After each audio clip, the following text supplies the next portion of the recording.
friends will go to the very messed up lands with Finn and Jake, Ice King and Betty. Who knows how it will end? It's adventure time. While Finn was away in the Islands miniseries, we wanted to explore how messed up Oog could get in his absence. What the heck happened to the treehouse? They're coming back into the situation where all of their friends are transformed and nobody seems to know exactly what happened. Oh my butt! All these kingdoms are sort of partitioned, and it's like it was this big four-way pizza with each of the quadrants dominated by a different element. Fire, ice, candy, and slime. Weird. We later find out it's a lot of the elemental lore that we've kind of set up over the seasons. It seemed like that story was going to build towards something, and it had to affect enough of the world to make it an event. At last, we can unlock our true potential!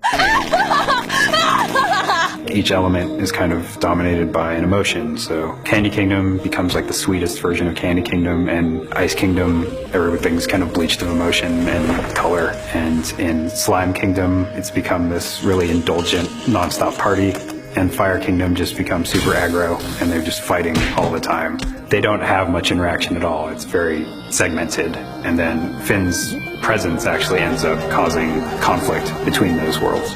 Surely, this is the end of all things. And it seems like it might be a simple fetch quest, but then you find out that he's been betrayed and all this stuff that he's doing might not necessarily make a difference at all. And along the way, he sort of loses his allies. He loses BMO, and then eventually even Jake. So Finn's on his own. Don't forget Ice King! We were trying to figure out who would be the most unlikely allies, and at the top of that list is always Ice King. He's not a villain anymore, but he's not necessarily the most capable character. I'm up for your mind games. Tell us where you wait. Is that shrimp? Oh, is there shrimp here?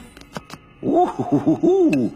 And it also let us kind of weave in more of the Simon and Ice King mythology in general. And Betty kind of is also tied into that, and she's also an expert on the supernatural and the mystical. So all the pieces just kind of aligned.